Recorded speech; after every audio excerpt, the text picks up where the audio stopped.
ನಮಸ್ಕಾರ ಸ್ನೇಹಿತರೆ, ನಾವು ಕೆಲವು ಹೋಟೆಲ್ಗಳಾಗಿರ್ಬೋದು ಇಲ್ಲ ಕೆಲವು ರೆಸ್ಟೋರೆಂಟ್ಗಳಿಗೆ ಊಟಕ್ಕಂತ ಹೋದಾಗ ಆ ಹೋಟೆಲ್ಗಳಲ್ಲಿ ರೆಸ್ಟೋರೆಂಟ್ಗಳಲ್ಲಿ ಟೇಬಲ್ನ ಮೇಲೆ ಯಾವುದೇ ರೀತಿಯಂಥ ನೀರಿನ ಗ್ಲಾಸ್ಗಳಿರಲ್ಲ, ಇಲ್ಲ ಜಗ್ಗುಗಳಲ್ಲಿ ಶುದ್ಧವಾದ ಕುಡಿಯುವ ನೀರುಗಳಿರಲ್ಲ.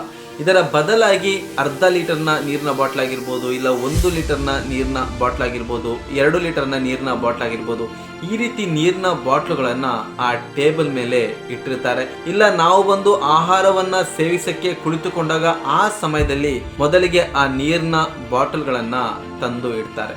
ಈ ನಿಯಮವು ಸರಿಯಾ ತಪ್ಪ ಅನ್ನೋದ್ರ ಬಗ್ಗೆ ನಾವು ಯೋಚನೆ ಮಾಡಿದಾಗ, ಅದರ ಬಗ್ಗೆ ತಿಳ್ಕೊಂಡಾಗ ಈ ನಿಯಮ ತಪ್ಪಾದ ನಿಯಮವಾಗಿದೆ.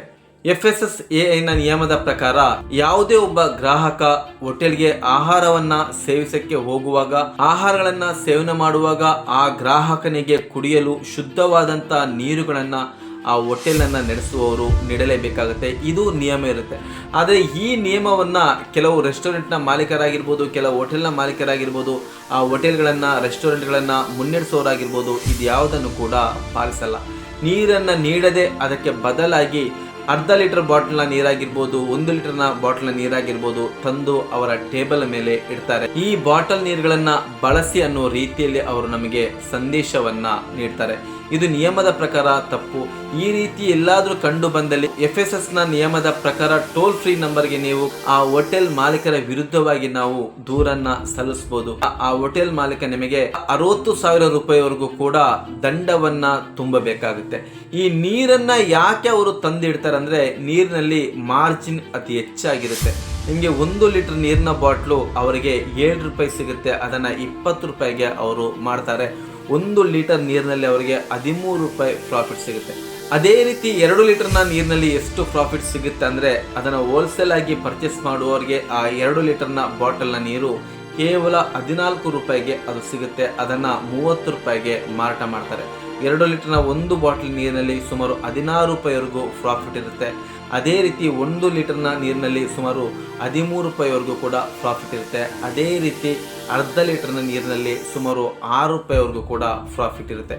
ಅತಿ ಹೆಚ್ಚು ಪ್ರಾಫಿಟ್ ಮತ್ತು ಮಾರ್ಜಿನ್ ಈ ನೀರುಗಳಲ್ಲಿ ಇರುವುದರಿಂದ ಕೆಲವು ಹೋಟೆಲ್ನ ಮಾಲೀಕರಾಗಿರ್ಬೋದು, ರೆಸ್ಟೋರೆಂಟ್ನ ಮಾಲೀಕರಾಗಿರ್ಬೋದು, ಗ್ರಾಹಕರು ತಮ್ಮ ಹೋಟೆಲ್ಗೆ ಆಹಾರವನ್ನು ಸೇವನೆ ಮಾಡೋಕ್ಕೆ ಬಂದಾಗ ನೀರುಗಳನ್ನು ನೀಡದೆ ಬಾಟಲ್ ನೀರುಗಳನ್ನು ನೀಡಿ ಆ ನೀರುಗಳ ಬೆಲೆಯನ್ನು ಕೂಡ ನಮ್ಮಿಂದ ಅವರು ತೆಗೆದುಕೊಳ್ತಾರೆ. ಆದರೆ FSSAIನ ನಿಯಮದ ಪ್ರಕಾರ ಈ ರೀತಿ ಯಾವುದೇ ಕಾರಣಕ್ಕೂ ಮಾಡುವ ಅವಕಾಶವಿಲ್ಲ. ಪ್ರತಿಯೊಬ್ಬ ಗ್ರಾಹಕರಿಗೂ ಕೂಡ ಶುದ್ಧವಾದಂತ ಕುಡಿಯುವ ನೀರನ್ನ ಹೋಟೆಲ್ನ ಮಾಲೀಕರಾಗಿರ್ಬೋದು, ಹೋಟೆಲನ್ನ ಮುನ್ನಡೆಸುವವರು ಶುದ್ಧವಾದ ಕುಡಿಯುವ ನೀರನ್ನ ನೀಡಲೇಬೇಕು. ಅದರ ಜೊತೆಗೆ ಕೆಲವು ಹೋಟೆಲ್ಗಳಲ್ಲಿ ನಿಮಗೆ ಬಿಲ್ ನೀಡುವಾಗ ಅದರಲ್ಲಿ ಸರ್ವಿಸ್ ಟ್ಯಾಕ್ಸ್ ಅಂತ ಆ ಬಿಲ್ಲುಗಳಲ್ಲಿ ಇರುತ್ತೆ. ಆ ಸರ್ವಿಸ್ ಟ್ಯಾಕ್ಸ್ ಅನ್ನ ಗ್ರಾಹಕರು ಕೊಡಲೇಬೇಕು ಅನ್ನುವಂಥ ನಿಯಮ ಇಲ್ಲ. ನಮ್ಮ ಕಾನೂನು ಏನು ಹೇಳುತ್ತಂದ್ರೆ, ಹೋಟೆಲ್ ಅವರು ಸರ್ವಿಸ್ ಟ್ಯಾಕ್ಸ್ ಅಂತ ಬಿಲ್ನಲ್ಲಿ ನೀಡಬಹುದು. ಆದರೆ ಒಬ್ಬ ಗ್ರಾಹಕನಾದವನು ಅದನ್ನು ಪರಿಶೀಲನೆ ಮಾಡಿ ಈ ಸರ್ವಿಸ್ ಟ್ಯಾಕ್ಸನ್ನು ತೆಗೆದು ನನಗೆ ಬಿಲ್ಲನ್ನು ನೀಡಿ ಅಂತ ಹೇಳಿದಾಗ ಹೋಟೆಲ್ನ ಮಾಲೀಕರು ಆ ಸರ್ವಿಸ್ ಟ್ಯಾಕ್ಸನ್ನು ತೆಗೆದು ಅವರಿಗೆ ಬಿಲ್ಲನ್ನು ನೀಡಲೇಬೇಕಾಗುತ್ತೆ. ಇಂಥ ನಿಯಮವೂ ಕೂಡ ಇದೆ.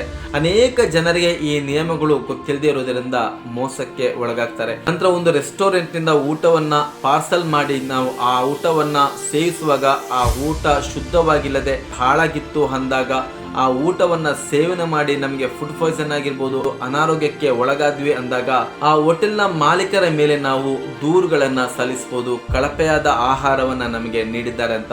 ಈ ರೀತಿಯಾದಂಥ ಆಹಾರಗಳನ್ನು ನೀಡಿದ್ರೂ ಕೂಡ ಆ ಹೋಟೆಲನ್ನು ಮುನ್ನಡೆಸುವವರಿಗೆ ದಂಡವನ್ನ ತುಂಬಲೇಬೇಕಾಗುತ್ತೆ. ಹೋಟೆಲ್ಗೆ ಹೋದಾಗ ಇಂಥ ಅನೇಕ ವಿಚಾರಗಳನ್ನ ತಿಳಿದುಕೊಂಡು ಯಾರು ಕೂಡ ಮೋಸಕ್ಕೆ ಒಳಗಾಗಬಾರದು ಅನ್ನೋದೇ ನನ್ನ ಉದ್ದೇಶ.